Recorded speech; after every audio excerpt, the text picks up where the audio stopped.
Сайн байцгаана уу үзэгчдээ сонсогчдоо бүсгүүчүүдэд зориулсан On and On подкастын яг 4 дахь дугаарын цаг мөчид та бүхэнд хүрч байна. Тэгэхээр манай подкастын зорилгыг бол манай сонсогчдод хэдийнэ мэдчихсэн байгаа. Энэ бол бүсгүүчүүд бид одоо гоё халуун яриа өрнүүлэнгээ бие биендээ ирчгэж өгдөг байгаа. За энэ удаагийн зочноор хараад шууд мэдж байгаах одоо ичний монголоороо оглсон Ариуна маань Ариун тунгалаг энэ удаагийн зочноор оролцож байна. Ариунада өдрийн мэнд хүргэе. Баярлалаа. Чамд өдрийн минь бас яг одоо чиний подкастыг сонсох туртай үргэлж одоо сонсож дэмждэг залуучууд бүсгүүчүүдтэй бас энэ өдрийн мэндийг хүргэе. Олон төрлийн хүмүүс үздэг байх гэж боддоо шүү дээ. Харин тийм ирчүүд бас сонсдог юм байлээ. Тийм дам бүсгүүчүүдэд гэсэн чинь. За өнөөдөр маш гоё өдөр болж байна л да. Өнөөдөр би бас яг 10 жилийн өмнөх энэ өдөр анхныхаа хүүг үлгэдэж авч ийлаа. Ээж болж ийлаа. Тэгээд Ариуна маань баярлалаа.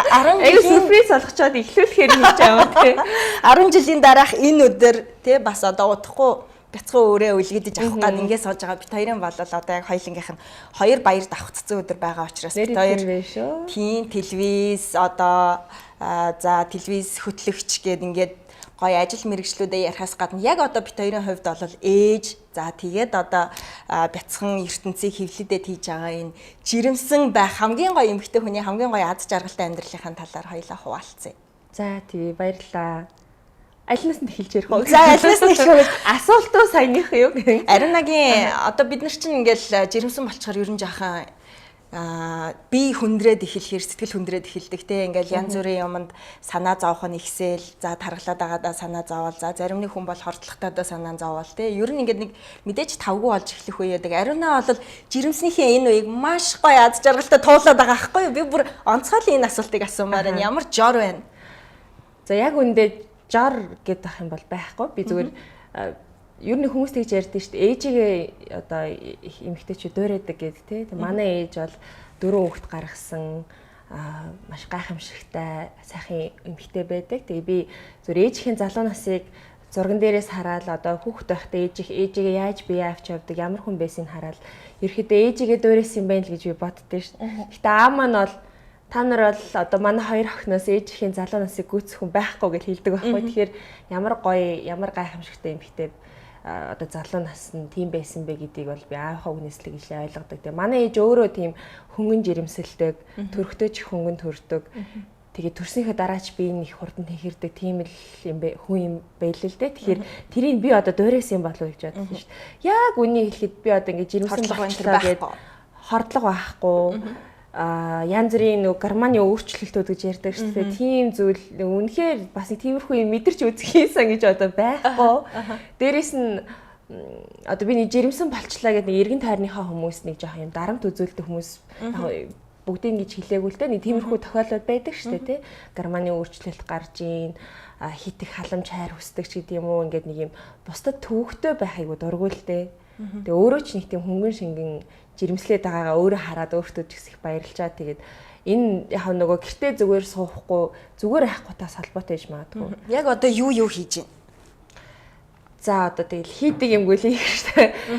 Гэр эзэгтэй ажиллаас эхлээл одоо өөрөөхт ажиллаа хийн. Хувийн бас хэд хэдэн зүйл амжуулна. Ер нь би их зүгээр сувтургүй залуу жоохносоо л ер нь тийм байсан. Тэгээд энэ маань одоо ингээд давхар биетэй болсон хойно ч гэсэн энэ нөгөө нэг юм режим ерөөс алддгүй юм байлээ. Тэг хаяа бүр гизээ мартцсан явж идэв штэ. Нарийнхан зай манд машинаа шахаад тавьчаа багтаж байгаа гэж гарахаар багтахгүй. Тэгээд би ч юу илээ гэл. Тиймэрхүү тохиолдол бас байна. Гэхдээ ер нь бол эмэгтэй хүн бүхэн л одоо ээж болдог тий. Ээж болдог, жирэмсэлдэг, өөр хүүхэд төрүүлдэг. Гэхдээ тэр үеэ гоё хамгийн гоё аз жаргалтай мөчөө гэж бодож тэр цаг хугацаагаа одоо хоёулаа байна шүү дээ тий. Ганцаараа биш хоёулаа. Тийм үеэ их гоё аз жаргалтайгаар туулж өнгөрүүлээсэ гэж би ер нь эмэгтэйчүүдэд тэр тусмаа жирэмсэн ээжүүдэд зөвлөмөр санагддгийн. Тэгээ надаас бас ганц нэг одоо сошиалар их хүмүүс асуугалаа л да. Инстаграмаар ч юм уу, фейсбүүкээр. Тэгэхээр аль болох гоё юм энэ жирэмсэн байх хугацаагаа өөр хүүхэд тээж байгаа энэ цаг мөчөө гоё аз жаргалтай өнгөрүүл. Өөрийнхөө дуртай юм хий. Дуртай одоо орчиндөө оч. Дуртай хүмүүстэйгээ уулз. Гоё тий хаана ямар гоё зүйл байна. Гоё сайхныг харж мэдэр, гоё сайхныг сонс. Тэгвэл дагаад нөгөө одоо хөвлөд байгаа ураг хүүхдэд ч гэсэн нөлөөлнө. Ер нь л би өглөө хосготаал тэгж боддоо шүү дээ. энэ хороо дээр яах гэж ирсэн те би гоёыг сайхан юмыг харах гэж сайхан юм сонсох гэж сайхан зүйлийг мэдрэх гэж л ирсэн. Тэрийг мэдрэхээр сэрж ийн гэж бодож бастай. Тэгэхээр тэр жишээнээрээ намайг тойроо өрөөлж байгаа хүмүүс маш гоё энергитэй сайхан хүмүүс байдаг. Тэгээд тэгж ер нь хүн бодлороо тэгж бодоод ч тэр юм уу цаанаасаа л сайхан байгаад идэв шүү дээ. Тэгээд жирэмсэн хугацаагаа ер нь бол ажиргалтай өнгөрүүлэхээсэй л гэж хүсэж байна. Мэдээж одоо янз бүрийн өөрчлөлтүүд гарах тохиолдлууд бусад эмэгтэйчүүдэд байгаа л да. Одоо гормоны өөрчлөлт гарах ч гэдэг юм уу. За ажилдаа ядрах тийм тохиолдлууд байлгүй л яах вэ? Гэтэ тэр болгоныг бусад хүнд ч гэсэн тохиолддог зүйл шүү дээ гэж бодож ер нь даван толгой хичээв.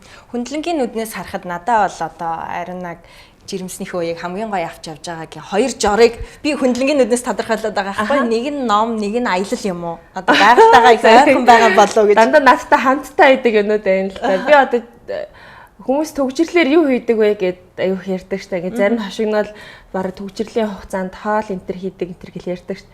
Би бол одоо ингээд жолооны хаалганы хажуу талд нэг хайрцаг байдаг шүү дээ. Наашин татаа онгодог. Тэн дотор би дандаа ном хийж авч явдаг. Төгжирлээ одоо тооромсон дээрээ гიშгүүл гიშгээ эсвэл араагаас салгаж би намаа уншаал суучдаг. Тэгээ нэг мэдсэн чинь нөгөө гэрэл мэрэл нас цаа арай биш. Тэрийгээ ял зохицуулсан шүү дээ. Хажуудаа хөөхтэй суулгацсан байвал нөгөө эмхтэн үнэг юм төрөлхийн инстинкт байдаг шүү дээ. Бүх юмд зэрэг анхаарал хандуулж чаддаг чадвар.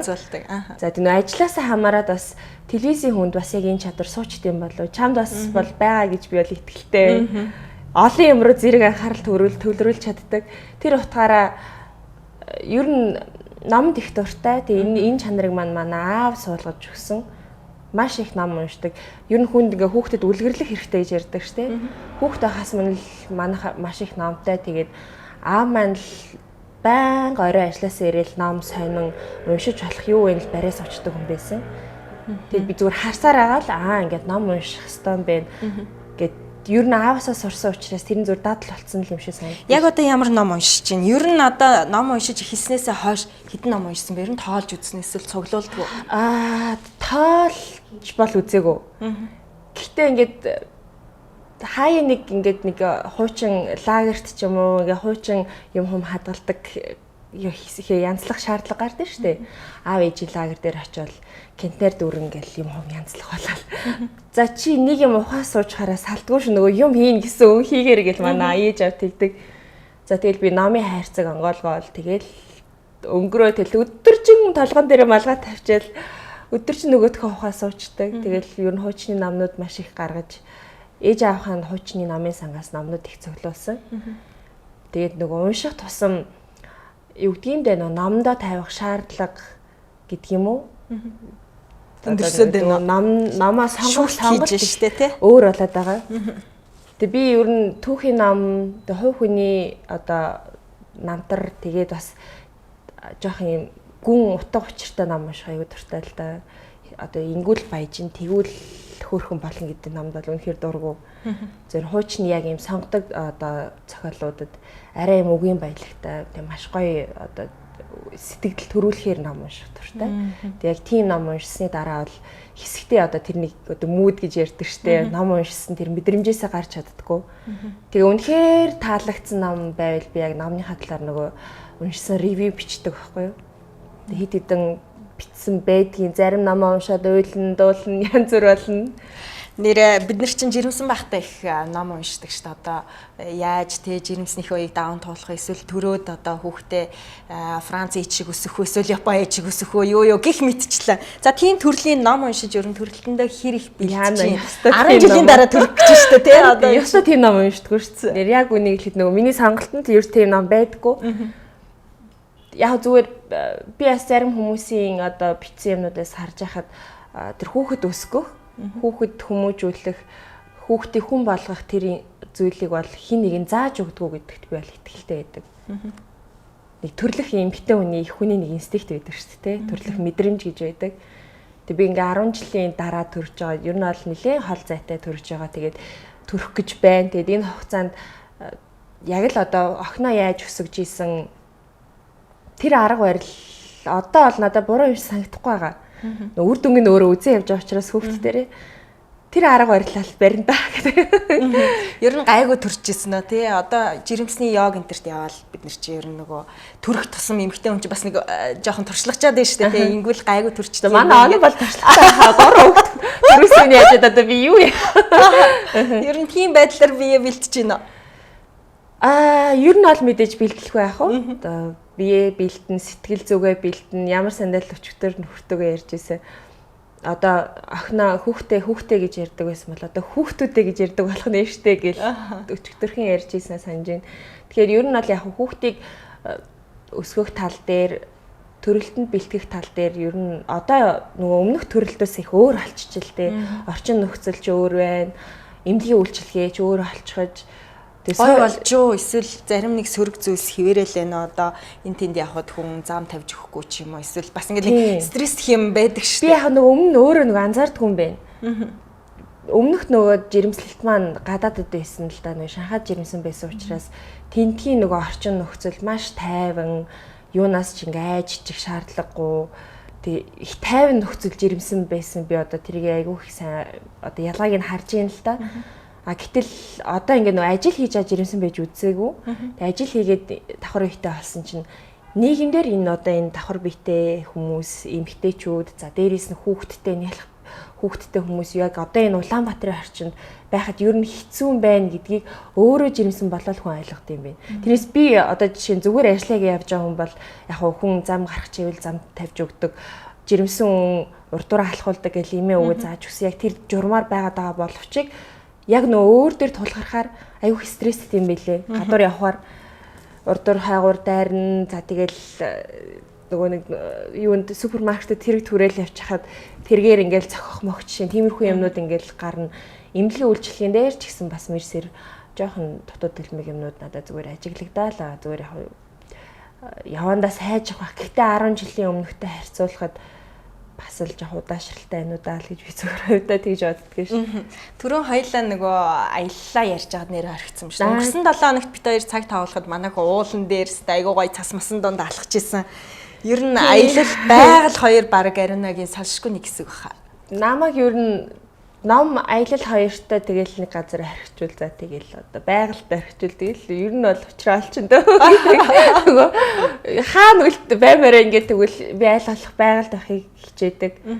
Тэгээ байгальд авчихаар бид нар бас гоё орчинд амьдарч штэ Монголд ийшээ гараад 1 км яваал уулан дээр гарч уул байна. Ямар ч хөнгүү байгаль байж болж юм. 20-30 км радиусээс хотоос холдоход л гайхамшигтай зүгээр л хоосон газар биднийг ухтах тийм боломж байна. Гадны том хотууд бол тийм байхгүй ш. Нилээ явж эсвэл нэг цэцэрлэг төрөлөнд нь жинхэнэ мод өнөртдөггүй ч гэдэг юм уу нэг тиймэрхүү. Би бол яг ийм онгон зэрлэг ингээд гоё байгальд очих аягүй туртай. Ер нь л тэгж аялах туртай. Тэгээд одоо нөгөө энэ зам бас аялж чадаагүй давхар ихтэй болохоор 2-3 хоног газар явсан юм. Үгийн явцсан байлээ тий. Чамлаад байгаа байхгүй юу. Тэгтээ ер нь бол аялалгүйгээр ерөөсө төсөөлөхгүй. Гэхдээ би аяллыг хүний яг нэг дотоод ертөнцийг нээж өгөх тэр боломж гэж хардаг шүү дээ. Аялал болгон янз бүрийн одоо нөхцөл байдал явагддаг, янз бүрийн зүйлийг үлдээдэг. Тэгээ би аяллаас ирсэн дараах мэдрэмжэд заавал тэмдэглэж үлдээдэг. Тухайн үедээ ч гэсэн ингээд утсан дээрээ байвал утсан дээрээ одоо тэмдэг дээр бол тэмдэг дээр бичээд үлдээдэг. Ер нь аялалд явахаар байгаль хөдөө явчихаа шууд эм орчдөг юм аа. Тэгээд заавал ном авч явдаг аялалд явахдаа. Гадаад явахдаа ч заавал ном авч явдаг нэг жоохон тийм донтой. Гэтэ бас энийг буруу зүйл биш ах гэж бодоод ийм зөв дон юм биш үү. Зөв юмдаа түрөө нөгөө хоёлынгийн номын сонголтонд за ингээд илүү одоо амжилтанд хүрэх 10 алхам ч юм уу тий эсвэл хөөрхөн бүсгүй болох 30 алхам ч юм уу за одоо тийм ном гэхээсээ илүүтэй бас нэг тийм гүнзгий номнууд байгаад идэг. Би Ариунагийн бас номнуудыг харахаар ингээл ер нь ингээд номных нь ревю ч гэсэн айгу гүнзгий яагаад байгаа юм. Тэгэхээр би бас нэлээд тийм философик эсвэл одоо тийм шүтлэгтэй юм болов гэж би ер нь Ариунаг бодоод идэв шүү дээ. Тийм ер нь жоохон тийм утга учир тийм тайлал янз бүрийн тайлал шаардсан юм л унших туртай да. Тэгээд тэрийг уншихаар өөрөө их тийм гоё мэдрэмж авдаг л да. Тэгээ хамгийн гол нь нөгөө уншигдж байгаа орчин нөхцөл бас нөлөөлнө. Ном өөрөө маш их нөлөөлнө. Тэгээ би сүүлийн үед сонгож байгаа номнууд орчин үеийн зохиолчдын номноос яг үнэндээ нэг тийг сонгож уншихыг хүсдэггүй. Нөгөө хуучны нөгөө зохиолуудыг уншаад тахаар тухайн үеийн бичигдсэн хэв маяг, үг хэллэг орчин үеийн зохиолчдын бичлэгтэй үнэндээ нэрээ ингээд үнэхээр гологдоод идэг л та. Тэгэл яа харахгүй хуучны зохиолуудыг уншина. За тэгээ нэг зохиолчийн нэг л номыг уншия гэсэн тийм ер нь зарчимтай болоод байгаа. Ингээ 2 3 зохиолыг уншчихаар ерөөхдөө тэр зохиолчийн нэг юм арга барилыг би одоо нэг амар редактор хүн биш. Гэхдээ зүгээр энгийн уншигчийн зүгээс бодоход ерөөхдөө л нэг арга барилыг нь олоод харчдаг нөгөө тухайн зохиолчийнхаа. Тэгээд шүтлэгийн тал дээр бол байгаа. Энэ маань бас магадгүй нөгөө 103 сар ер нь бусад амралтын хугацаанд өвөө эмээтэйгээ өссөнийх байх гэж би боддоо шүү дээ. Бидний үеийнхэн бол нэг тийм л үе төссөн шүү дээ. Ээж аав нь ажилтай. Тэгэл хүүхдүүдээ өвөө эмээ дээр нь үлдээчдэг. Яг тэр өвөө эмээгээс сурсан, сонссон тэр хүмүүжлийн арга барил маань одоо намайг ингээд амьдралд бас хандах тэр хандлагыг суулгаж өгсөн гэж би хувьдаа боддог. Ээж аавын үе бол одоо бидний ээж бол нэг үеийн л хүмүүс байгаа. Жинхэнэ нөгөө энэ орсынхан шүтлэггүй талын хүмүүс шүү дээ. Манай ээж чинь материаллык тал руугаа те ингээд эсвэл юм шинжлэх ухаанч тал руугаа хүмүүс шүү дээ.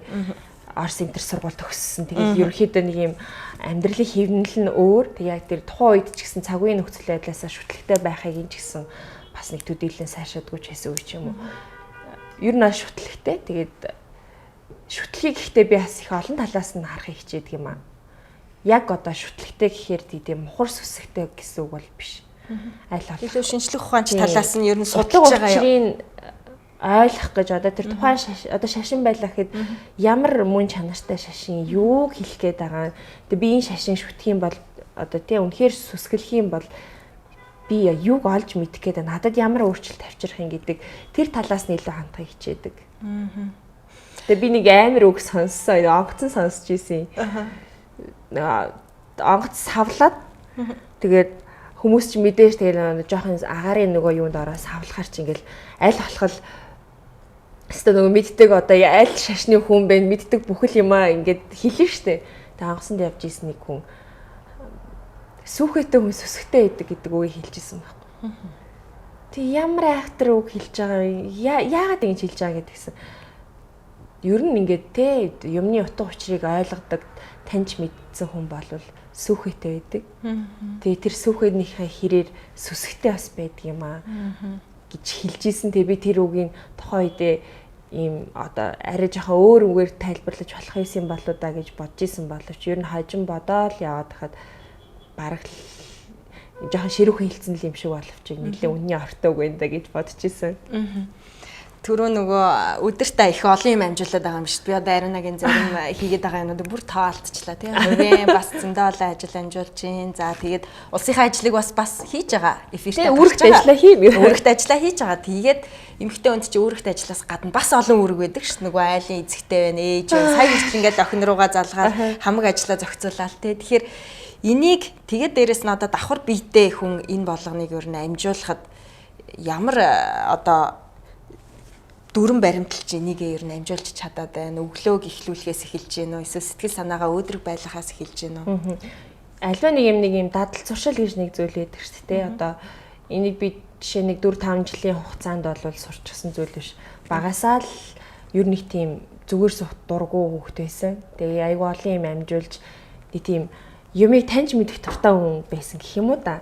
Энэ юу юм бол тэр юу юм бол энэ яадаг юм бол энэ яг юуг хэлэх гээд байгаа юм бол одоо энэ юу сурдаг мэрэгжил юм болч гэдэг юм ингээд аюу тийм янз бүрийн сонирхолтой байсан. Тэгээ тэр хэрээрээ маш хүн болгонд адилхан 24 цаг ногдож байгаа тийм. Гэхдээ энэ болгонд тодорхой одоо сурч мэдж болох бүх боломжийг ашиглаж сурах гэж би багасаа жоон тийм байсан юм аа. Тэгээд тэр дадлаараа л явд юм шиг л шүү дээ. Өглөөг бол тэгээ мэдээж гэрийн эзэгтэй эхнэрийнхээ үүргийг гүйцэтгэн. Гэтэ би тэр гэрийн эзэгтэй эхнэрийн үүрэг гэдэг дээр гэрийн эзэгтэй гэдэг бол нэг тустай. Эхнэр бол тустай гэж үздэг.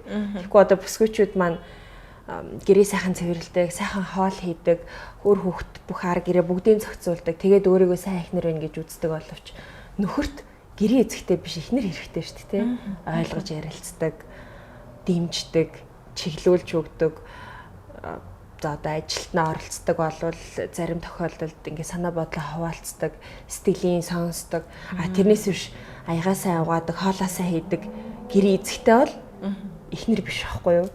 Энэ зөвхөн миний хувийн бодол бүсгүүчүүд маань юу гэж хүлээж авах бол гэдгээс яас санал сэтгэлээ хуваалцах бах те. Энэ хоёрыг ингээ тусна байлгавал илүүтэйгээр хоорондын харилцаанд ч дээрээс нь өөртөө гаргах цаг хугацаанд ч бас боломж байд юм гэж харсан. Гэр эзэгтэй үргийг бол заавал орой хачид хийх ёстой биш те. Бусад цаг завсар зайгаар намжуулж болно. Хаяа нэг хийхгүй ч гэж болно шүү дээ. Хаяа яагаад ингээд заваараад ингээд навшраад бүх юм нь холилтаад яа тийм байж болохгүй гэж.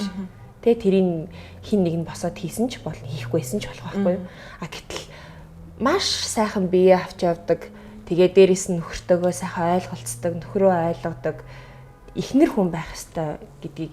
Гэтэ энийг бол би бас нэлээд хугацааны дараа л ойлгосон л та. Мэдээж хин нэгэн хэлж өгөөгүй. Тэгэхээр энэ хоёрыг тэнцвэртэй байлгаж ийжэл жинхэнэ гэр эзэгтэй жинхэнэ эхнэр хүн гэдгийн энэ баланс таард юм байна гэж ойлгосон. Тэгэхээр би бол өөрийгөө нэг тийм гэрийн ажиллаар уяад хайгуу дургу. Тэрийг бол нэг тийм хүндрэлтэй асуудал ч гэж хүлээж авдаггүй. Маш богино хугацаанд турдаа амжуулцдаг. Тэгээ одоо жирэмсэн болохоор жоохон нөгөө ажил маань жоохон багасаад гэртээ зарцуулах, гэрийнхэнтэйгээ байх хугацаа бол нэмэгдэж байна л да. Манай онон бол одоо телевизийн хүн, эфирийн хүн ямар цаг хугацааг яаж телевизэд зарцуулдаг вэ сайн мэдж байгаа ах. Тэгээд хаяа бараг л гэрийнхэнтэйгээ унтчихт нь гараад унтчихт нь орж ирэх тохиолдлууд байдаг. Баярын үеэр бол бүр ерөөсөө байдаггүй тий. Тийм одоо бүх нийтийн баяр бол одоо телевизийнхний хувьд бол жихийд ажлын үе байдаг шүү дээ. Хизээч баяраар бараг амарч үзээгүй 10 жил болсон байлээ. Тэгээд одоо нас амарч үзэх чинь. Тийм тэгээд ер нь бол дадал зуршлаас л хамааралтай гэж би хувьдаа боддөө шүү дээ. Сайн ер нь ингээл өөртөө дадал зуршил болгосон зүйл. Ариунагийн өөртөө одоо хөвшүүлсэн хамгийн зөв дадал зуршил өнөөдрийн Ариунаг бүтээгээд ийм гоё ад жаргалтай, амар амгалан тэгээ амжилттай байлгаад байгаа одоо ганц дадал зуршил нь юу байх вэ? Онцлоод хэлвэл. Жаа хувиа хичээсэн сонсогдож магадгүй. Гэхдээ өөртөө хайртай байх. Би бол энийг ямар ч цаг хугацаанд өөртөө хайртай бай, өөрийгөө хайрладаг бай тий. Чамайг хин нэгэн хайрлаж болно. Гэхдээ чи өөрийгөө хайрлаж байгаа шиг чамайг хин ч хайрлахгүй шүү дээ. Чиний юунд дуртайг, чиний юуг зордгийг, чиний зорилгыг, чиний мөрөөдлийг, хүслийг чи өөрөө л хамгийн сайн мэдж байгаа тий. Тэгэхээр тэрэндээ хүрэхийн тулд хүн өөртөө хайртай, өөртөө анхаарал тавьдаг л хэрэгтэй. Гэхдээ мэдээж дагалдах одоо зүйлүүд байлгүй яах вэ? Мэдээж дэмжиж одоо тусалдаг зүйлүүд мэдээж байна. Гэхдээ өөртөө маш хайртай байх хэрэгтэй. Өөрийгөө хайрладаг. Тэр тусмаа өөрийгөө хайрладаг ихнэр хүн, өөрийгөө хайрладаг эмэгтэй хүнийг хайрлахгүй ир хүн гэж бол байхгүй. Дэмжихгүй одоо хамт олонч гэдэг юм уу? Дэмжихгүй гэр бүл те найз нөхөд гэж бол байхгүй. Чи өөрийгөө хайлаа. За би одоо жирэмсэн болцсон юм чинь тэртээ тэргүүд харгална тий. Тэртээ тэргүү гормоны өөрчлөлт гарна. За тэртээ тэргүү ингээл үсгэзэг бүх юм унаал ингээд царай алтна гэж бодоод өөрийгөө гаруунд нь хаях юм бол тэгэл за жирэмсэн эмхтэй ийм л байд юм байна. Нөхөр нь ч гэсэн тэгж бодсон шүү дээ. За жирэмсэн байхаараа ингээд тух цундар нь ч өөрчлөгдчихдээ юм байна. Өөртөө хандах хандлага нь ч өөрчлөгдчихдээ юм байна ингээд. Чамааг өөртөө яаж хандна? Бусад хүмүүс чамд яг тэгж хандна л гэсэн утгаар би өөртөө ер нь тийм зарчим баримталдаг. Тэгэхээр би өөртөө шаардлага өндөртэй, би өөртөө хайртай байгаад өөрийгөө хайрладаг, өөрийнхөө эрүүл мэндийн төлөө тасгал хийдэг ч байдаг юм уу те. Ийм байх юм бол эргэн тойрны хүмүүс нь тэртээ тэргүү хайрлна. Ер нь энэ л гол зарчим. Энээс үүдээд л ерөөсөө тэгэл амьдралтай хандах хандлага бүх юм гарч ирнэ л гэж боддог. Өөрийгөө хайрлая. За одоо өөртөө гологдсон хүн бол өрөөлтч гологдно гэл. Ингээд сүүлийн үеийн яг л одоо яригдаад байгаа юмнууд байна тий.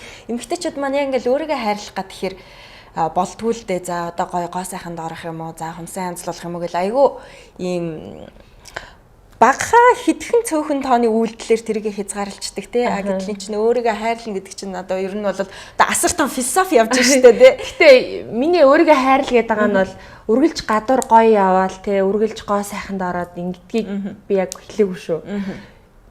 Би яг үнийг хэд гоо сайханд ордоггүй. За би өсчөнд ордоггүй, гоо сайханд ордоггүй. За өстой 2 сард нэг удаа хумсаа янзлуулдаг. Одоо өөрчлөлт мэдхгүй би ямар тааш тийм одоо бүсгүүчүүдийн гадуур өөртөө цаг зарцуулаад ингээд гадуур явдаг гоё байдаг байлгадаг тийм үйлдэлүүд нь шүү дээ. Тийм үйлдэлүүдийг би хийдэггүй. Ариуна өөрийгөө яаж хайрладаг? Өөрийгөө хайрлаж ингэж ойлгодоггүй. А би яаж өөрийгөө хайрладаг гэдэг миний тэр зарчим юу хэлээд байна вэ гэхээр өөрийгөө гоё амар тайван байлгах, дуртай юмаа хийх, дуртай цагтаа амарч чаддаг байх тий, дуртай цагтаа хүссэн одоо газар руугаа явж чаддаг байх. Зорилготой байх тий. Тэрийг ингээд биелүүлдэг байх. Миний одоо ном унших дуртайг манай нөхөр жишээ нь мэддэг байх. Би ингээд байгаль руу байгаль руу хөдөө явах дуртайг маань тэр хүн дэмждэг байх тий. Одоо хамгийн ойрын хүн гэдээ ярих юм бол тиймэрхүү зүйл дээр нөгөө өөрийнхөө дуртай юунд дуртай вэ гэдгийг мэдчих юм бол тэрэн дээр л өөрийгөө хайрлаж хэлээ. Тэрнээс гоо сайхны салооноор яваад дэлгүүрээр худалдан авалт хийгээд ингээд мөнгө үрээд одоо юу гэдэг юм бүсгүүчүүдийн нөгөө стрессээ тайлдаг тийм аргууд нь штэ. Тийм юмд би яг үндэ цаг зарцуулдаггүй. Надад яг үндэ тийм цагч гардаггүй. Хаа нэг өстө завсар цагаар ингээс орж хумсааж байгаа янзлуулаад будахгүйсэн шаардлагагүй. Хумс будахгүй бол нэг тийм тухайн үний гоо сайханд ч юм уу нэг амар том нөлөө үзүүлэхгүй шүү дээ. Тэгээ нөгөө телевизийн ажлын онцлог нөгөө байнга одоо юм бэлтгэлтэй гоё явах гэхээсээ илүү байнга бэлэн байдалтай гэдэг утгаараа үс одоо нүүр бодол байнгын бэлэн байдалд байх гэдэг утгаараа би юу өсчинд орж үсээ зүгээр жоохон тэгшлүүж тайруулах ч юм уу нэг тиймэрхүү л үйлчлэгээ авдаг бараг үсэндээ тас мас өгч ингэж одоо тим юмд цаг зарцуулснаас арай өөр зүйл цаг зарцуулсан дээр гэж боддог байхгүй. Тэгэхээр өөрийгөө хайрлах гэдгийг өөрийгөө эхлээ сонсоод үзээрэй. Би юу юунд дуртай хүн юм болоо. Би яавал ад жаргалтай яж чаддаг вэ гэдгээ эмгтээчүүд мэдчих юм бол тэрнээс үүдэлтэйгээр өөрийгөө хайрладаг болчихно. Тэгээд тэр хийдэг үйлдэлүүдийг чинь гэрийнхэн чинь нөхөр нь, найзууд нь хараад манай одоо ари чинь жишээ нь ийм юмд л дуртай. Энэ тал руу чиглүүлэх юм бол тий энийн дэмжиж өгөх юм бол дуртай байдаг шүү, улам сэрэгдэг шүү гэдгийг хардаг болно гэх юм уу? Ариуна бит хоёр нэг мэрэгчлээ тий олон улсын харилцааны сургууль адилхан магистр төгссөн. Одоо энэ ажлаараа нэрээ юу хийж чинь сонь сайхан. Сургууль орчмоо ер нь эргэж тойрч байна уу? Сургуулаараа бол очиж байгаа. Ганц нэг одоо багш нартайгаа уулзах үе байна. Гэхдээ би яг үннийг хэлэхэд нэг юм хүмүүс ингэдэж шүү дээ. Багтаа ингээл хөтлөгч болох сонирхолтой үндсэн телевизийн хөтлөгч нарыг хараад би энэ хүн шиг л болно гэдэг ч юм уу тийм ингээд нэг мөрөөдөл байдаг штэ. Би одоо яг үннийг хэлэхэд хүмүүс гайхлах л та би ерөөс хөтлөгч болно телевизийн салбарт ажиллаж мөрөөдөж байгаагүй.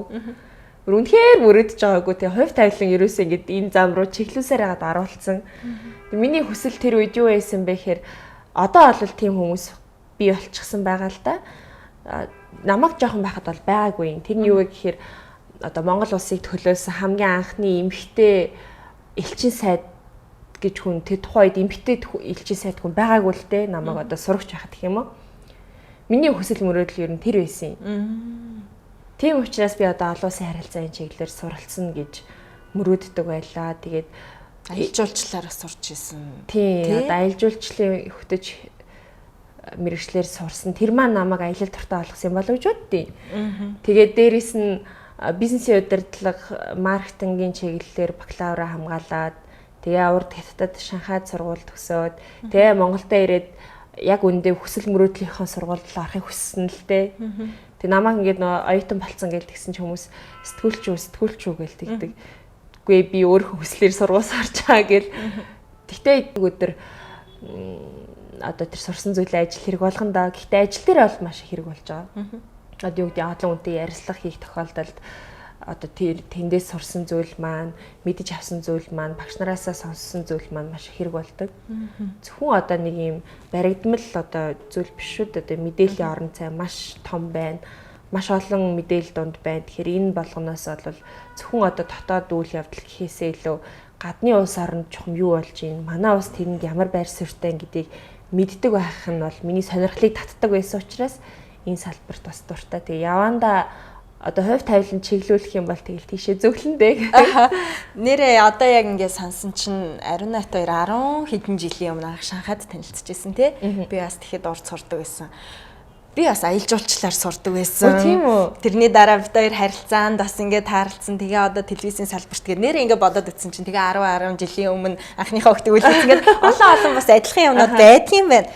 Тэгээд яг одоо надаа ингээ ариун натаа яриа сууж байгаа нэг тийм гоё дотроос дүүрэн байгаа мэдрэмж төрж ийн л да. Эмэгтэй хүн ер нь нэг тийм одоо ер нь 30 одоо жоохон магтчихдээ 30-аас дээш насных ингээл бид нэр нэг 10 хэдэн наснд ярьдаг байхад бол айгу том ихчнэр санагддаг гэсэн те баг нэлээд хөвшинч болсон юм шиг. Яг одоо ингээл өөрсдөө ирсэн чинь магтаалч юм уу эсвэл өөрсдөө ч ярьж байгаа юм уу гоё ингээл те болсон жимс шиг өөрөө өөрийгөө ойлгочихсан юунд дуртайгаа мэддэг болсон харьцангуй бид нар юм хин нэгний одоо үгэнд шууд автдаг биш ч гэдэг юм уу биднэрт олон сайн чанарууд төлөвшөөд эхэллээ л те.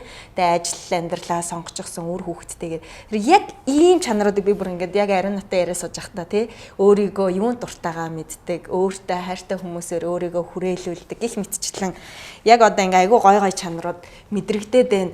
Амьдралыг яг одоо утга учиртай амьдрал, яг баялаг амьдрал гэж ариунагийнхаар юу вэ?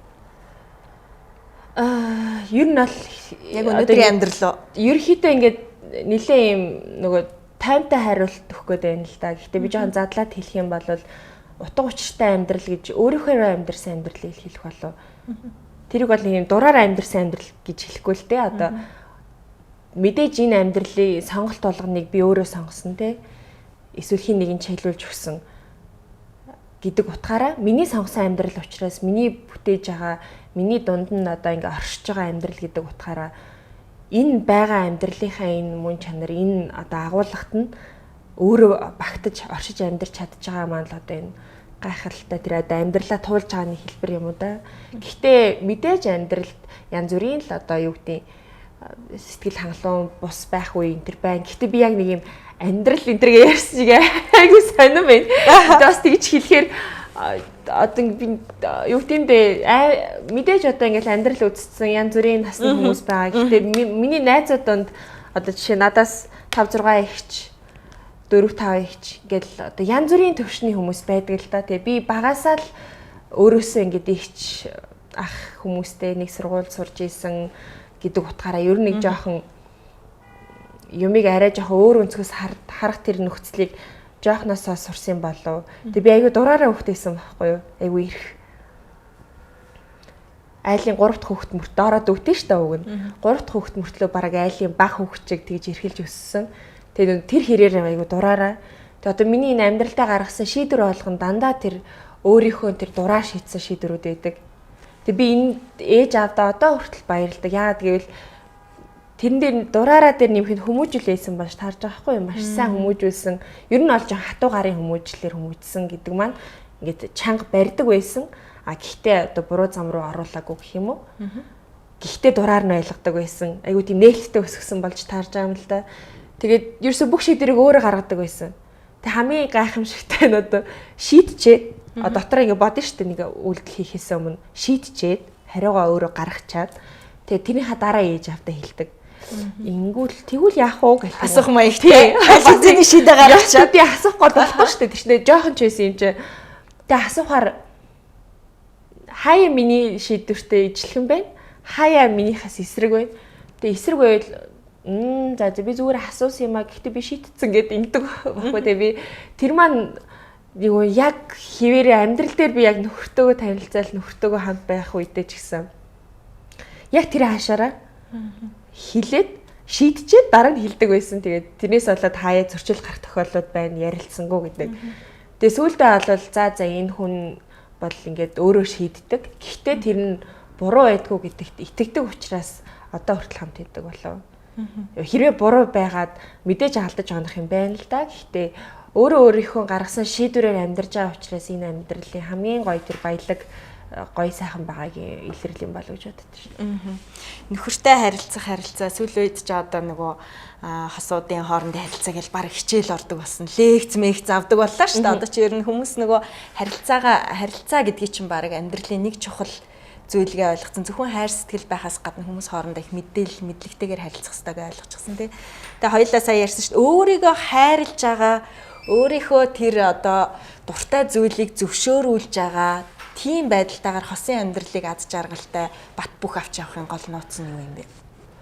Нууц гэхээс эмэгтэйчүүд нэг жоохон өөрийгөө золиослчих гээд байдаг шүү дээ. Өөрийнхөө амбицийг байдаг юм уу, карьерийг байдаг юм уу, хүсэл мөрөөдлийг байдаг юм уу, аль нэг зүйлийг. Харин тийм би миний хэлээд байгаа ерөөсөө гол санаа л ерөөсөө тэр өөрийгөө бити ерөөсөө хай те.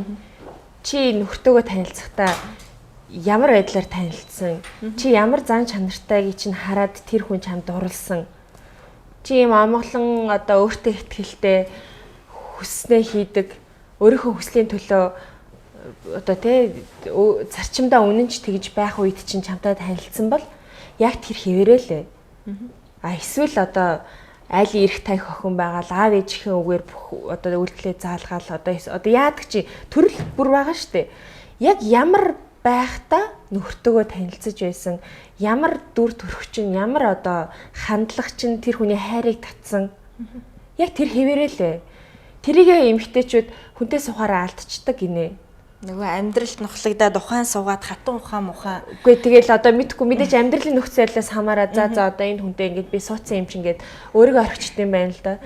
Тэрнээс үүдээд одоо эмгтээчүүд өөрийгөө алдаж эхэлдэг. Тэнгуут нөгөө нөхөр нь өөрийнх нь дурлж исэн хайрлж исэн нөгөө эмгтээ биш болсон байдаг. Нэг харахад гэтэл нөхөр бол тэнд өсөж дивчээд эрэгтэй хүн бол өөр шүү дээ тий. Эрэгтэй хүний амьдрал баримтлагдаг зарчим инстинкт нь огт өөр. Тэрүүгээрээ бас жоохон ялгаатай байдаг юм болов. Яг одоо зорж байгаа одоо магадгүй мэдээж гоё эсэн минь амарж чихөөрхөө үрээ тэрхийг одоо хамгийн нэгдүгээр зорж байгаа. Гэхдээ яг ажил мэргэжил талаасаа юм уу эсвэл хүсэл мөрөөдөл талаасаа зорж байгаа хамгийн том ажил ер нь төрчөөд хийндэ гэсэн юм юу вэ? Төрхөөс өмнө хийнэ. За. Эхлүүлсэн явж байгаа юмнууд байгаа. Тэгээд бас одоо яг нөгөө бүр ингээд баттай одоо ажил хэрэг болгоод эхлэл нь дөнгөж тавигдаад явж байгаа болохоор бас нэг худлаа амлалт өгмөөргүй л юм л да. Гэхдээ ямар тач хүн болгонд хэрэгтэй л юм байх хэрэгтэй гэдэгтэй холбоотой ажил уу? Үгүй. Хувийн зүйл одоо яг нөгөө ярилцлагыг хэлж ирсэн шүү дээ би нөгөө зүгээр суух дургүйгээд жирэмсэн байх тэгээд төрсөн хугацаанд ч гэсэн би зүгээр суумааргүй л байна л да. Хэдийгээр нялх хүүхдэд маш их анхаарал хэрэгтэй, хүүхдээ өсгөн хүмүүжүүлнэ гэдэг ажил их байгаа боловч тэр хажуугаараа тэр өгөгдөж байгаа надад олгож байгаа цаг хугацааг би ашиглаад дахиад нэг юмд хүч үзмээр одоо суурийг тавьсан байгаа юм биш үү? Суурийг тавьсан. Тэгээд тодорхой хугацааны дараа биелэлээ олох байх. Тэгээд тэр үед бас хуваалцах мөч ирэх байх гэж бодож байна. Тэгээд түрүүний нэг юм дээр нэг хэлээ гэж бодож исэн зүйл харилцаа гэдээ ярихаар ерөөсө харилцаагүй юм байдгүй шүү дээ. Хүмүүс хооронд байнга харилцаа байна. Одоо хоёулаа бол ажил амьдралынхаа зүйлээр холбоотой харилцаа байна. Хэрвээ харилцдаггүй байсан бол бит хоёр бие бинийг таньдаг гэж хэлэхэд эргэлзээтэй. Бүх зүйл дээр харилцаа байна. Харилцаа дээр нэмэх нь хандлага байдаг тий. Би биентэйгээ яаж харилцаж байгаа, ямар хандлагаар хандж байгаа вэ гэдгээс ерөөсөө л цаашаа тэр хүмүүс холбоотой байх хэсэг л хамаардаг. Тийм учраас гэр бүлийн асуудал дээр ч гэсэн зүгээр тайвширч хэрэгтэй юм шиг санагдсан ш надад.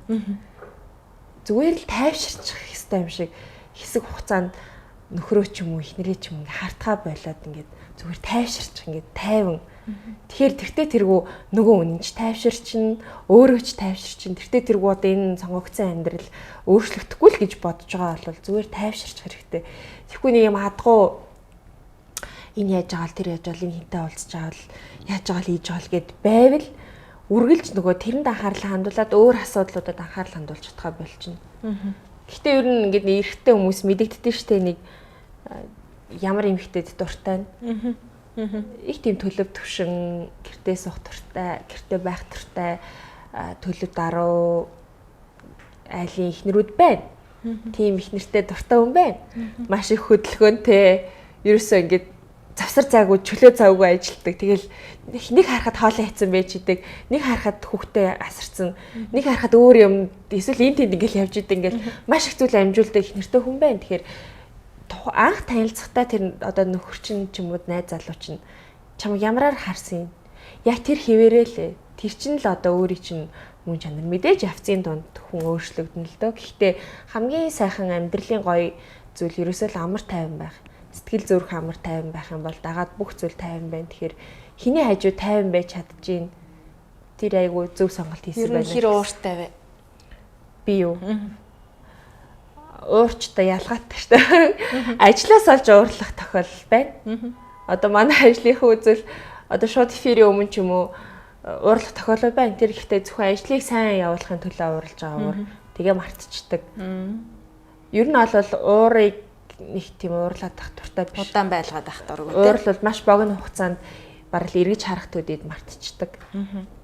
Сэтгэлээр унах ч гэсэн тохиолдол байгаа гэж түрүүн бит хоёр ярьжсэн. Сэтгэлээр унсан тохиолдол ер нь хэр хурдан буцаас сэрэгдэг вэ? Тэрнээс ер нь өөрийгөө яаж аварч гардаг вэ? Би бол аринаг хараад хад нэг удаан тэр ангалт донд байгаад ах төрлийн хөө биш юм шиг байна. Тийм, ер нь бол тэнд байгаад ах туртай биш. Тэр нэг мэдээж унах тохиолдол байна л да. Гэхдээ тэрийг ил гарах айгуу дургу. Мэдхгүй энэ нөгөө одоо олон жил олонний өмнө телевизд ажилласантай маань холбоотой гэж магадгүй би боддог л да. Тэгэл хаяа мэдээж уурлаж гомдох, сэтгэлээр унах янз бүрийн асуудал гарна. Тийм үед бол ёстой ингээл ажлын хаалгыг ч юм уу гэрийн хаалгыг татаад орохдоо үлдээчээл ордог.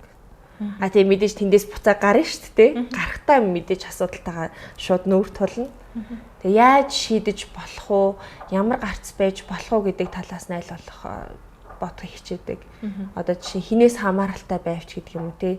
Ингэсэн бол ингэх байж юу гэдэг одоо тийм харамсал байхаасаа илүү яаж одоо давн туулах ямар боломж нэгэнд одоо асуудлаа нөгөө шууд хүлээж авах гэж ярьдаг шүү дээ. Буддын философи ч гэсэн тийм байдаг. Өвчин ирлээ, өвчнөө өөрийн мэд хүлээж ав. Зовлон ирлээ, зовлонгоо өөрийн юм шиг хүлээгээд авчих. Тэгэх юм бол тайвширчна. Нэгд тэр зовлон ирэх үүлийн чи өөрөө тарьсан л бол зовлонгоо өөрийн мэд хүлээгээд ав. Өвдөх тэр үйлийг чи өөрөө хийгээд энийг идэж болохгүй гэхэд нийдэд хортлого авцсан л бол тэрийг өөрийн өвчин гэл хүлээгээд ав. Тэрнээс шин энэ л надад өгөөд энэ хортлого болгочлаа ч гэдэг. Энэ л миний зовлон гарлаж явах хэрэгтэй гэ. Хин нэгнээс хайх биш зүгээр. Тэр нь тэгээ эвлэрч тэгээ эвлэрхээр гарсан гараал ирдэг шүү дээ. Тийм болохоор би нэг тэр одоо сэтгэлээр унах янз бүрийн асуудал тулгархад нэг төгшөөгөө тэн дотор нэг удаан байх дурггүй. Живэд идэх юм байна. Живчүүл тэмүүд гарахгүй айгүй. Ер нь тийм тохиолдол байна л да. Нэг ингээд тэр ингээд гуниг готрол руугаа орчих юм бол за тэгэл бас хэсэгтэй байгаад тах талтай. Тэр тэгж бас үтсэн. Өөртөө аяхын гүнзгий хүн штэ тий дотгошоогоо сайн ухаж төнхдөг учраас өөрийгөө айгүй их ухах туртай л да. Өөрийнхөө сэтгэлтэй ажиллаад өөрийнхөө яахаар ямар байдгүй ямар тохиолдолд ямар шийдвэр гаргадаггүй ч гэдэг юм уу. Би ер нь ямар сэтгэл зүйтэй, ямар сэтгэл мэдрэмжтэй хүн бэ гэдэг өөрлөгөө ажиллаж сурчгаар хүн. Тэгэл за энд удах юм бол би ийшээ энэ дотроос мүд гарахгүй нэ те.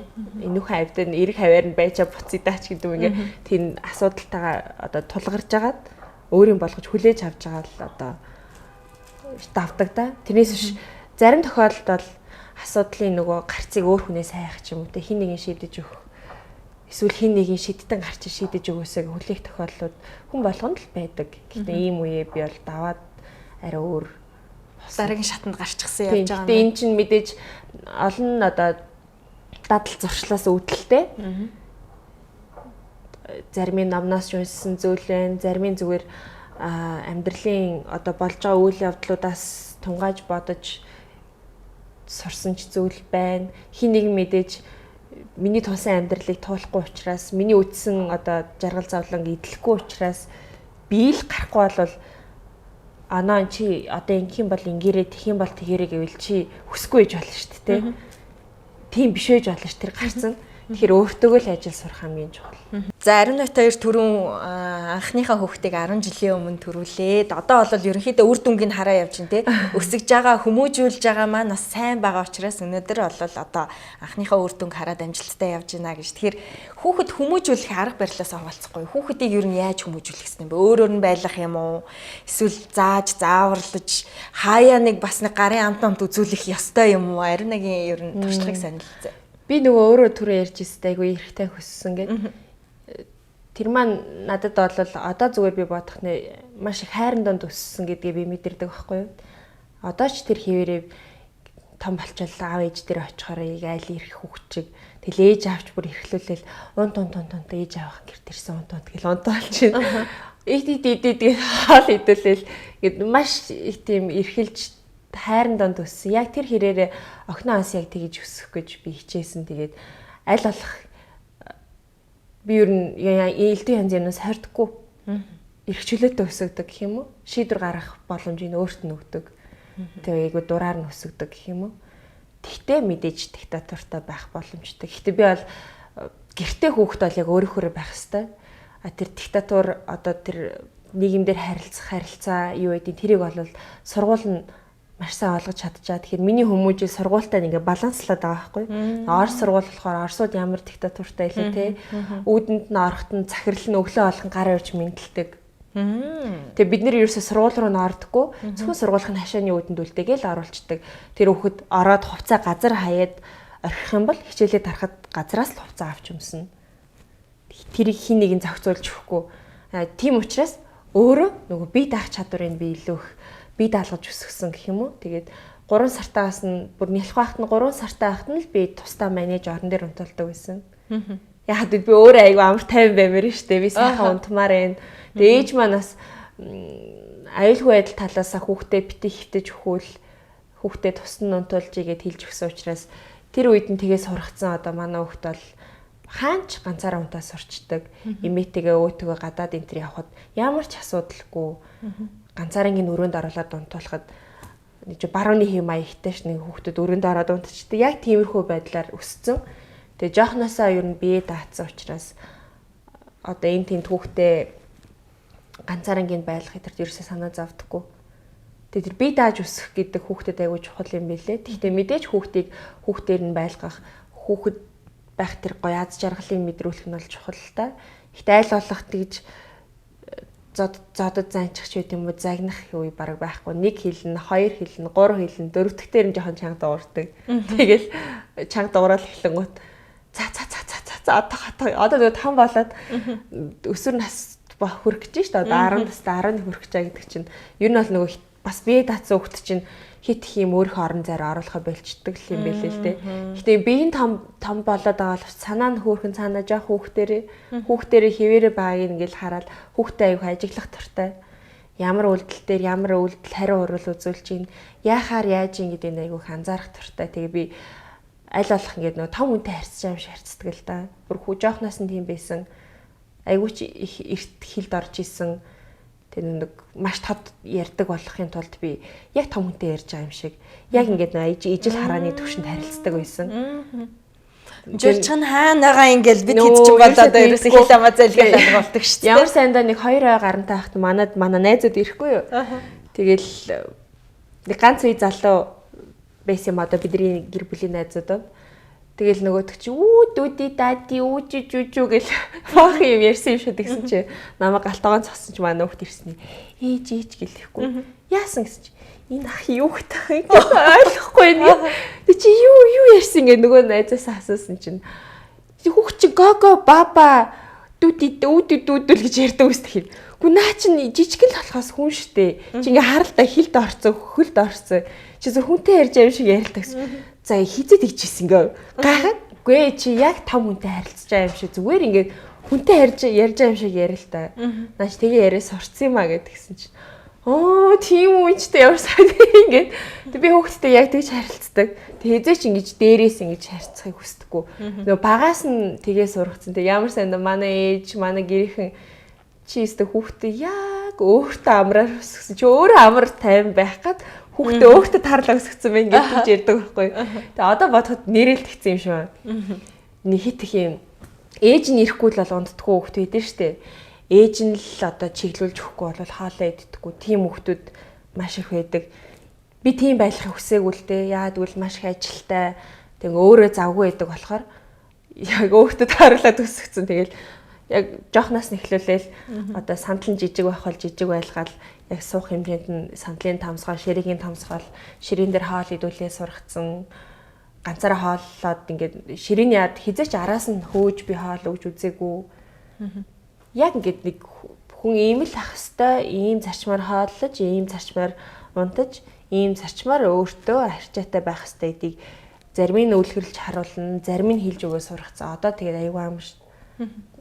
Надаас ер нь нэг тийм янз бүрийн одоо нэг ус байгаадаг, ингэдэг, ээж энийг л ингэхгүй бол би чадахгүй гэдэг юм байна.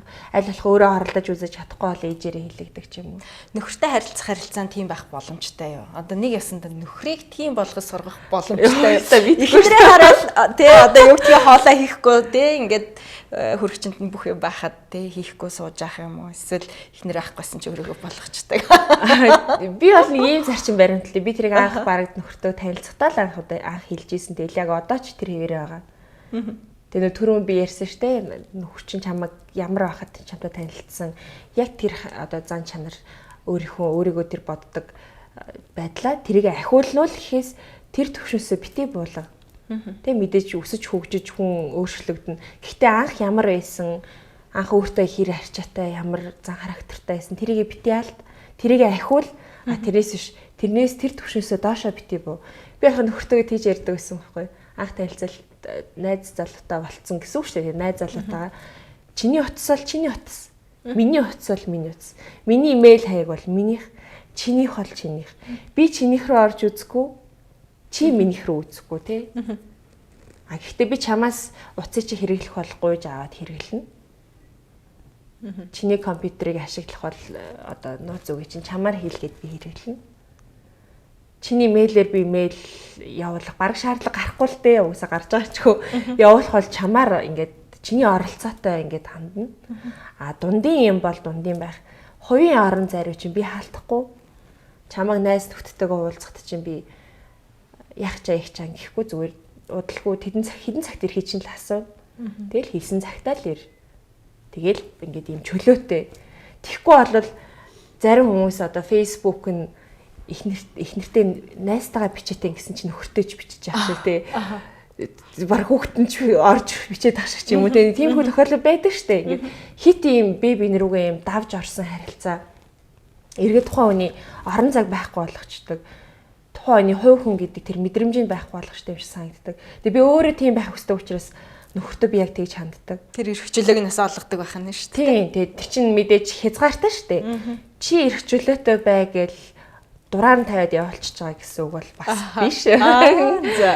Ер нь бол жоо хартчихсан байх гэж хичээдэг. Өөрөө ч гэсэн би бол төвний өмнө нээлттэй ажилтдаг хүн болохоор би одоо ажлаа хийж ингээ худлаа ярих ямарч боломжгүй. Ингээ хасаагаал харахад би сууж штэ тий. Зургтаа хасаа харахгүй даа л гэдэг ч юм уу тий. Ингээд хаана байж байгаа маань тодорхой, юу хийж байгаа маань тодорхой, ямар найзуудтай маань тодорхой. Тэрийг ингээд нууж хаахгүй би бинтэйгээ хуваалцдаг байх хэрэгтэй. Тэгэх юм бол хооронд нэг тийм асуудал үүсээд байхгүй болов. Гэхдээ нөгөө би биендээ гаргах цагийг л аягүй сайн гаргаж авах хэрэгтэй байна гэж сүүлийн үед л тийж бодож байгаа. Би биендээ нөгөө гэр бүлийн цаг гэж хүмүүс аягүй ярьдсан байна л да. Одоо гэр бүлэрээ хүүхдтэйгээ гуруулаа, дөрвүүлээ салхилыг, дөрвүүлээ цагийг өнгөрөөе гэдэг. Гэтэл шинжлэх ухааны ингээ хэллэгээр наваад үсэр гэр бүл судлаачид гэр бүл гэдэгт хүүхэд ордгоо гинэ. Эхнэр нөхөр хоёр ордог гинэ. Яа тэгэхээр тэр хүүхдийг өсгөж хүмүүжүүлээд дахиад нэг бие хүн болгоод гэрээсээ гаргаж байгаа шүү дээ. Одоо тэр дахиад нэг хүнтэй өөр хин нэгэнтэй суугаад амьдрал зохиогоод өөрийн гэсэн гэр бүлийг үүсгэнэ.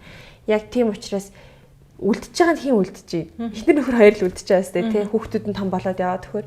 Тэгэхээр тэр хоёр хүнийг л гэр бүл гэж хэлэх хэвээр. Тэр хоёр хүн л бие биендээ хайр халамжтай анхаарал тавьдаг, бие биенийхээ зорилгыг ойлгодог, дэмждэг байх юм бол тэр нөгөө бат бөх байх тэр боломж болцоо байд юм биш үү. Би бол тэгж л хардаг да. Жохон арт ч сая жоох хэтрүүлчих гэлээ тий. Хаяа болол. Гэтэ надад бол өгөөж өгдөг шүү дээ. За бид хоёр өнөөдөр уг нь болол би анх танилцуулахдаа ичдийн Монголын Ариун нагж танилцуулсан боловч ажил баг нэг ч ярьсангүй бид хоёр илүү гоё Ариун нагийн дотоод ертөнцийг ярьлаа, хүүхд ярьлаа, хань ижил ярьлаа, ерөнхийдөө амьдралдаа бас гоё баримталдаг зүйлсийг ярьлаа. Тэгээд төгсгөлд нь ажилтай холбоотой асуулт асуухгүй бол бас хүмүүс гомдох байх л да энэ чинь одоо. Тэ бас ичдийн Монголын телевизээр орой болгон гоё одоо гэрийнх нь хоймор телевизээр гарч байгаа. Тэгэхээр бид хоёрыг үзээ сууж байгаа хүмүүс хөтлөгч бол маш сайхан ажил, нэвтрүүлэгч бол үнэхээр сайхан ажилтай бид аль нь мэднэ бас олон хүний өмнө гарч тэр мэдээллийг хүргэнэ гэдэг бол үнэхээр нэр төртэй ажил. Тэгэхээр ийм ажил хий гэж хүсдэг хүн бас тэр чинээгээр их олон байдаг болов гэж боддог. Тэгэхээр тийм хүмүүст ариуна хувийн зөвлөгөө өгвөл бид хоёрыг үзээ сууж байгаа. Би энэ ажлыг анх эхлүүлэхдээ би маш зоригтой эхлүүлж исэн л да. Одоо Монгол телевиз байгуулагдаад 2 жил болж байхад нь би очиж ажилд орох гэж очиж исэн. Тэр үед намайг хин нэгэн таньдаг хүн ч юм уу чиглүүлж чи ишаар ингээд тий одоо татаас гэж ярьдаг штэ. Тим юм ерөөсөй байгаагүй. Би шууд 2 сарын турш зурагт үтсэн. Аль телевизд орох уу гэдэг би өөрөө сонгосон. Үзэл за энэ юм байна. Энд очих юм бол би хөгжих юм байна. Би энд очих юм бол өөрийгөө харуулж чадах юм байна. Тэгээд одоотойгоо харьцуулахаар айгүй зөрөгтэй байсан байлээ. Тэгээд би ямар нэг юм би тэгээ ажлынхантаа ч гэсэн хилдэг байсан тэр үед. Одоо тэр тухайн үед хамт ажиллаж байсан хүмүүсээс цөөхөн эдэн л үлдээд одоо бус нь дандаа шинжлэхтэй байна л да. Тэгээд бүгдийг судалсан би. Цуг ажиллах хүмүүсээ. Би ямар баг хамт олонд орох ч байгаад би бүгдийг судалж исэн. Тэр үед хятадаас ирсэн байсан учраас арай нөгөө сошиал орчинд арай илүү эрт орчихсон одоо мэдээллийг арай хурдан ингээд нөгөө мэдээлэлтэй харилцаад сурцсан байсан ч юм уу давуу тал байсан байх ч боддیں۔ Facebook, Twitter аль үржээ орчихсон байсан. Тэгэл байгаагийн судлаад байхгүйг дамнуулж судлаад гэх юм уу айгүй тийм тагнуулын шин чанартай судалгаа хийж байгаа. Тэгээд хэнийг ч танихгүй би тэр газараас хэнийг ч танихгүй. Тэгсэн ирнэ би хин нэгнийг таньдаг эсвэл хин нэгэн хүний нэрийг хэлж очих шаардлага гарна да тэр газар. Ажилд авъя гэсэн зар энэ төр байгаагүй. Оо тийм үү. Тэгин гут би нэг тийм очих шаардлага надад нэг тийм шалтгаан хэрэгтэй болсон л доо. Тийм гут нэг найзтайгаа би сэтгүүл хамт гаргадаг байсан. Сэтгүүлд нь маркетингийн чиглэлээр нь туслаад бас одоо нийтлэл ярилцлага энэ төр хийж өгдөг байсан. Тэр сэтгүүлэл барьж очихоор боллоо да. Одоо өөр надад бариад очих юм байсангүй. Тэгээ өөдөнд нь очиод мэдээж телевиз чинь юм хаалттай туртаа хүн татгшоо нэвтэрч байлтгүй хинтээ олцгоол гэж байна. Мэдээний ялмын дарагтай ч уулзъя гэл нэрийг хэлээл дуудлаа. Тэг нөгөө хүн гарч ирэл чи хин блэ юу гэм намайг танихгүй штэ тэгээд сэтгүүлээ барайл би нэг 2 асуудлаар явчих гэл амар ажил хэрэгч. Нэг нь энэ сэтгүүлтэй холбоотой тэр бол зөвөр миний тактиклээс юм л да. Хоёр дахь нь бол би танад телевизээ сонирхож явж байна. Тэгээ би ингээд энэ мэржлийн хүн биш. Гэхдээ би ингээд ажиллаж исэн надад туршлага сурсан юм байна. Намайг шалгаад үзээч би ажилд орохсон юм а гэж шууд хэлж исэн тэр үед. Манх тэгж хүний сонсоод тэр хүн бол одоо шокнд орс дараа надад хэлчихсэн. Бүр амар зөрөгтэй. Ингэж хэлж ирж исэн үн надтай уулзж исэн тохиол байгаагүй гэж хэлдэг. Тэгээд би ерөөс 14 хоногийн дотор Монгол эзэд ажилд орж исэн тэр үед. Тэг чи юу хийх юм? Би мэдээний хөтлөгч юм. Би шууд нэвтрүүлэг хөтлөнө. Намайг шалгаад үз. Би сар мар туршилтаар явахгүй намайг 7 хоногийн дотор би шалгуулад өөрийгөө мэдрүүлээд тэгээд одоо би өөрийгөө шалгуулаад тэгээд ажилд оръё. Хүсвэл намайг хүсэхгүй бол би өөр газар очиж ажилд орно. Амар тийм зоригтой би бол тэрийгэ зориг гэж үзээд байгаа юм л да. Одоо би хаа нэг газар очиод хизээч тэгж хэлж чадахгүй. Тэгээд магадгүй тэр үед миний зоригийг ч үнэлсэн байж магадгүй. Үнэхээр бас ингээ хөгжүүлээд аваад явбал боломж байгаа юм байна гэж харсан байж магадгүй. Тухайн үед намайг бол ажилд авсан. Яг миний хүснээр 14 хоногийн дараа би жинхлэгдэжсэн 7 хоног туршилтаар. Тэгээ одоо манай захирал номин тэр үед бас дөнгөж англиас ирчихсэн. Телевизэд дөнгөж өөрөө хүлээгээд авч ирсэн үе байсан. Тэгээ би анх удаа номин захиралтай уулзаад ярилцлаганд ороод тэр ярилцлага бол баг одоо тэгж тийм удаан одоо ажилд орох ч юмтай ярилцлага хийж исэн. Ярилцлага байгаагүй гэж нарийн бичиг надад хэлж исэн л та. Маш удаан ярилцлага болсон. Хаанаас хурж ирээд те яаж яваад хаанаас хурж ирээд одоо манай телевизийг сонгоод манад орох гээд байна гэдэг талаас нь надаас маш олон төрлийн асуу. Би тэр асуултуудыг бүгдийг санаж ийн. Тэгээ ямар ч тач урт нэлээд урт ярьслага болоо те би өөрийгөө харуулъя. Би зүгээр суралцъя, би чаддаг болмоор байна, харуулмаар байна гэд би маш өөртөө ихтэйгээр хэлж ийсэн. Тэгээд тэрийг маань дэмжиж одоо энэ олон жил намайг дэмжиж ингээд өсөж хөгжөхөд дэмжлэг үзүүлсэн. Би тухайн үед хамт ажиллаж ийсэн. Одоо ч хамт ажиллаж байгаа хамт олондоо бас баярлалаа гэж хэлмээр санагддаг л та. Тэрнээс биш би одоо юу гэдгийг сургуулийн төгсөөгүй. Одоо сэтгүүлч мэрэгчлээ биш. Дээрээс нь одоо юу гэдгийг одоо яг энэ телевизийн салбарын бол одоо мэрэгчлээ хүн биш л дээ. Гэхдээ өөртөө ихтэй байгаад өөрийгөө хөгжүүлж чадсан маань өдий зэрэгтэй явахт маа надад туссан юм болов уу гэж. Тэгэхээр хоёулангийн нөгөө зөвлөгөө юу боллоо? Ерөөсөө телевизээ сайн судлаад ажилчдыг сайн судлаад миний зүгээр гол хэлэх гээд байгаа санаа юу гэхээр хэрвээ дуртай байвал таны нас, хүйс, одоо тэ эрэгтэй ч гэж болно, эмэгтэй ч гэж болно. Дуртай байгаад надад нэг ийм одоо ийм чиглэлийн ажил мэргэжилтэй болох чадвар байна гэж хэрвээ харж л байвал яагаад өөрийгөө сорж үзэж болохгүй гэж. Би зүгээр энэ өөрийнхөө түүхээр сорилтонд орсон байхгүй би тухайд. Тэгээд хэрвээ дэмжигдээгүй болвол би магадгүй улам ингээд тавчлаад авах байсан ч байж магадгүй эсвэл болоод өөр чиглэлээр явах байсан ч байж магадгүй. Тэгэхээр хамгийн түрүүнд хийх алхам чи ерөөсөө үнэхээр хүсчихвэл тэрнийхээ төлөө зориглоод үзээл гэж хэлнэ. Гэхдээ хөтлөгчийн ажлыг битгий хамлаараа энэ бол маш хэцүү, маш том хариуцлага, үүрэг даалгавар, нэг үг үйлдэлийг буруу хийхдээ л агуулгаар нь буруу болгочих тийм магадaltaй учраас би гэхдээ ажилдаа аюу хайртай. Тэр хэрээрээ би ажиллаа маш хүндэлдэг. Тэр одоо мэдээний студийн ширээний ард дуртай хүн очиж сууж чаддаггүй учраас үн цэнтэй гэж би үздэг байхгүй. Тэгэхээр одоо ингээл маш олон хүн тэр ажлыг сонирхож байгаа. Гэхдээ дуртай нь очиод тэрний ард суугаад ингээд хөөрхөн царилаа сууна гэж бол байх. Би тэр бол хөөрхөн хүн хийдэг ажил гэж боддоггүй. Маш олон талын мэдлэгтэй, чадвартай, бусдыг сонсох чадвартай, санаагаа илэрхийлэх чадвартай хүнээс яг тоочны те хүсэж байгаа одоо хариулт авах. Хариулт нь л чухал болохоос миний асууж байгаа асуулт тэр хүнд чухал биш. Одоо үзэгчтэй ч чухал биш. Хариулт нь нийгэмд тэр урьж авчирсан хүн юу гэж хэлэх гэж байгаа нь хүмүүс чухал гэх мэтчлээ. Тэгээ олон чадвар шаарддаг. Тэгэхээр зөвхөн хөөхөн одоо ийм зөв төрхтэй гэж ярьдаг шүү дээ. Эфирийн зөв төрхтэй тэдэс тэдэн насны гэдэг тэр шаардлагыг би бол манай ажилд хамгийн урд тавих хэрэгтэй зүйл гэж бол бодохгүй байна. Тухайн хүн өөрөө энэ ажлыг хийх хүсэл мөрөөдөл байгаа цагт бол тэгээд тодорхой хугацаанд хүн боловсрдог, чадвар суудаг. Тэгэхээр магадгүй энэ мэргэжлийг сонгохыг хүсэж байгаа хүмүүс байдаг бол ер нь бол энэ ажил мэргэжлийн онцлогийг эхлээд ойлгочих хэрэгтэй. Цаг завгүй байдаг, хариуцлагатай байдаг. Тэгээ маш шаргуу, тэгээд маш хурдан мэдээлэл дүн шинжилгээ хийж, анализ хийж, хариу урвал үзүүлж чаддаг байх, хөрөөх чадвартай байх, богино хугацаанд гид ярьж байгаа зочин ярихаа болчихвол яах вэ? Ярмааргүй болчих магадгүй шүү дээ. Тэг ингээд чимээгөө суулгаад иж болохгүй шүү дээ. Тэгэхээр хөрөөх чадвар тэр одоо юу гэдг юм бэ? Тухайн нөхцөл байдлыг аварж гарах тэр чадвар ч гэдэг юм уу. Богино хугацаанд тэр чадварууд аягүй чухал байдаг учраас сориод үзээсээ тэгээд үнэхээр болохооргүй байна гэдэг зүйл байвал арай өөр зүйл рүү өргөж эхлүүлэх юм тийм. Хуурамч итгэл өмчлөө өөртөө байлгаад ах хэрэггүй л гэж боддог. Ер нь хүсээ дэвэл сориод үзэх хэрэгтэй. Тийм, сориод үзэхэд мэдээж буруутах зүйлгүй ах гэж бодож.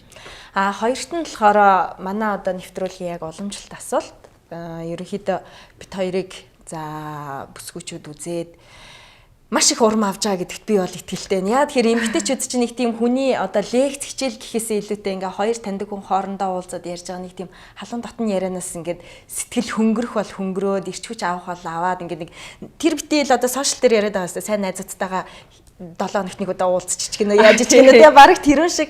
Тэгэхээр эмэгтэй хүний нэг тийм онцлог байна л да. Ингээ уулзаа суухтаа маш гоё ирч хүч авдаг. Хоорондоо өөрөө мэдэлгүүл ингээл мэдээлэл солилцсон тий туршлага солилцсон явж идэг. Тэгэхээр бит хоёрыг бас үзээд маш олон одоо эмэгтэйчүүд бүсгүүчүүд маань тэгж байгаа ах гэж бодож байна. Бит хоёр бас сая маш олон гоё зөвлөгөөнүүдийг хэллээ. Яг одоо боддоор жишээ нь өнөөдөр за бие давхар байж болно, эсвэл ажил хайж байгаа байж болно, эсвэл өөрийгөө олох гээд байж байгаа байж болно, эсвэл нэг ууралчаад уураа дарч чаддгүй байж болно. Яг ийм байгаа нэг эмэгтэйд хоёулаа хэрвээ боддоор нөлөөлөё гэвэл Ариунагийн зүгээс юу хийж чадах вэ? Гоё унсан номноос хуваалцдаг ч юм уу, эсвэл гоё ярилцаа суудаг ч юм уу? Надтай уулзаасаа гэж хүсэж байна. Би зөвөр бусдыг сонсож, бусадтай харилцах их дуртай л да. Хүн болгонд өөрийн гэсэн ийм орон зай, өөрийн гэсэн өгөгдөл өгдөг шүү дээ. Тухайн хүний орчин нөхцөлч өөр, өгөгдөл нь өөр, орон зай нь өөр, бодол сэтгэж байгаа нь өөр. Эхлээд сонсоод тэр хүнтэй би ярилцаж үзмээр санагддаг. Тэр нөө ажил маань ч онцлогтой хүмүүстэй маш их ярилцлага хийдэг, ярилцдаг ажил учраас уулзаад үзвэл хэрвээ үнэхээр одоо би сэтгэлд нь багтаад энэ хүнээс бас хэрэгтэй юм сонсож чадах болоо гэж бодож байгаа байвал уулзаад үзмээр санагдчихээн. Тэгээд чөлөөтэй санал бодлоо хуваалцаад уулзахад бол татгалзах зүйл. Ер нь ямар одоо тэ статустай бүсгүүчүүд байвал зүгээрээ гэрэлсэн гэрлээгүй хүүхэдтэй хүүхдгүүнаас тэр бол хамаагүй. Би бол аль болох дөнгөж одоо амьдрал төхөл алхаж орж байгаа залуу бүсгүүчүүд байвал тухайн үед би надад ингээ хилээд өгөх ихч ч юм уу те би дээр 2 ахтай байхгүй хилээд өгөх ихч хилээд өгөх одоо чиглүүлээд өгөх ментор гэж ярьдаг шүү дээ. Одоо тэгж ярьдаг л болоод байна л да. Тийм хүн тухайн үед надад ингэж хэлсэн бол би тэгвэж үү гэж харамсахгүй л дээ. Гэхдээ ер нь зүгээр арай илүү байх боломж байсан байна гэдгийг би зөв одоо хараад байгаа хгүй. Тэгэхээр өөрийнхөө хамаатны үеэл дүүнэртэй ч гэсэн бас чадлаараа хэлж өгдөг.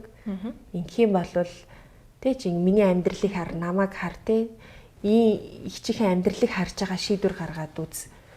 Би бол айл алах ингүүл ингэн тэгвэл тийм гэдэг тийм зөвлөгөө гэхээсээ илүү зүгээр өөрийнхөө амьдрал дээр туршиж үзсэн, өөрийнхөө амьдрал дээр давж гарсан тэр байдлаасаа л хүмүүст хэлж өгөхийг л хүсэж байна. Тэгэхээр аль болох тийм одоо залуу эмэгтэйчүүд 20-тай 21-тэй тий шийдвэр гаргах гэж магадгүй сонголт хийх гэж байгаа ажлаа сонгож байгаа, мэргэжлээ сонгож байгаа ч байдаг юм уу? Магадгүй нэг асуудал тулгараад шийдэж чадахгүй гарцыг хайж байгаа байдаг юм уу? Тийм тохиолдлуудтай асуудалтай байвал надтай уулзаасаа гэж хүсэж байна. Тэгээд чадлаараа бас чаддаг мэддэг зүйлээсээ хэлж өгөх болно. Тэгээд ном унших чинь бол хүн болгонд бас байгаад идэггүй шүү дээ. Зав зайнаасаа хамаарат. Тэгэхээр гоё ярилцах боломжийг олгож байгаа юм байна. Ярилцвал илүү дээрх болоо. За баярлалаа. Тэгээ өнөөдөр бид хоёр Аринагийнхаа ертөнцөөр ерөөхдөө бол бас нилээд аяллаа. Тэгээд зарим баг хүмүүс сонсож байгаа юмнууд ч гэсэн ярьчих шиг л боллоо. Тэгээд бас гоё зөвлөгөөнүүд хуваалцлаа. За бас одоо манай подкастын сонсогч үзэгчдээс нэг бүсгүй маань те бас гоё яриа өрнөлөх юм боломжийг олголоо. Тийм олон гоё боломжийг өгсөн Аринадаа маш их баярлалаа. Тэгээд бид бас нэвтрүүлгийнхээ зүгээс бэлэгтэй манай нэвтрүүлэгтэй хамтарч ажилладаг Модхон гэдэг оюун ухаан хөгжүүлдэг тоглоомын дэлгүүрийн зүгээс Аринагийнхаа охинд бас энэ тоглоомыг бэлэглэж байна. Баярлалаа. Маш их баярлалаа. Намайг бас тоож нэвтрүүлэгтээ оролцуулсанд баярлалаа. Би өөрөө л хүнтэй ярилцлага хийдэг болохоос ш. Ер нь төдийлөн бас ороод байдаггүй. Төдийлөн ороод байдгүй чи ер нь л ордоггүй л дээ. Гэхдээ бас манай телевизийн дөрөмч байдаг. Өөр одоо телевизийн эфирээр гарах зөвшөөрлөхгүй байдаг. Гэхдээ энэ телевизээр гарахгүй юм чи нээлттэй хүмүүст бас сэтгэлээ хуваалцахыг зорилоо. Тэгээд тэгжээд бас их янз янзын юм асууж байна. За тэгээд нөгөө нэг ярьдагч мэрэгжил нэгт нөхөртөө ууцх сайхан байлаа. Тэгээд удахгүй бас гоё бяцхан ертөнцийг хүлээж авах гэж байгаад нь амжилт хүсье. Эсэн минь амарчсныхан дараа өр хүүхэд нь гоё тэг хүн хүлээж авдаг басныхан дараа очно. За тэгээрээ маш их баярлалаа. Ондоо бас амжилт хүсье. Мундаг ажил эхлүүлээд явж байгаа юм байна. За баярлалаа. За бидэнтэй хамтаас үзэгч сонсогчдоо маш их баярлалаа. On and On подкастын шинэ дугаар танд хүрлээ. Танд амжилт хүсье. Баяртай. Баяртай. Нэвтрүүлгийг дэмжигч Модхон дэлгүүр